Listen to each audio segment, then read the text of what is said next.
సాధారణంగా మనకేదైనా కష్టం వస్తేనో, సమస్య వస్తేనో, నెగటివ్ ఆలోచనలు వస్తేనో, మన చదువు, మన పనులు, మన దైనందిక కార్యక్రమాలు అవన్నీ పక్కన పెట్టేసి కేవలం మన కష్టం గురించి ఆలోచిస్తాం.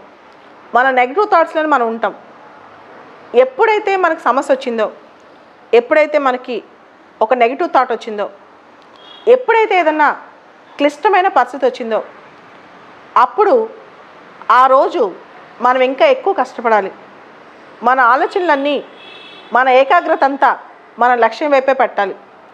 జనరల్గా ఒక కొత్త ఆలోచన వచ్చినప్పుడు, ఒక కాంప్లెక్స్ థింగ్స్ వచ్చినప్పుడు, ఏదైనా సమస్య వచ్చినప్పుడు వెంటనే మనం చేసే పనంతా పక్కన పెట్టేసి ఆ సమస్య గురించి ఆలోచిస్తూ ఉంటాం.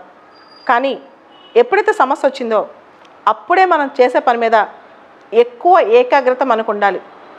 అప్పుడే మనం అనుకున్న లక్ష్యం చేరుతాం. జనరల్గా చాలామంది కొత్త సమస్య రాగానే, కొత్త అంశం రాగానే అన్నీ వదిలేసేసి దానిలోకి వెళ్ళిపోతారు. అనుకున్న టార్గెట్స్ వదిలేసేసి ఇంకొక ఒక్కదో పట్టేస్తారు. అలా ఎప్పుడూ చేయకూడదు. మనం అనుకున్నది అనుకున్నట్టు సాధించడమే మనిషి గొప్పతనం.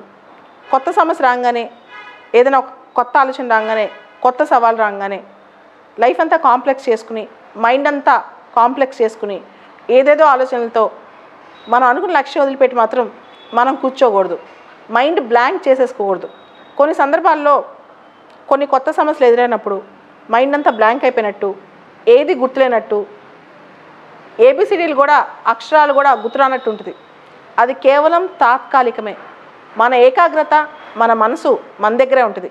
దాన్ని జాగ్రత్తగా చూసుకోవాల్సిన బాధ్యత, దాన్ని పదును పెట్టాల్సిన బాధ్యత, దానికి సరైన దోవ చూపాల్సిన బాధ్యత మనదే.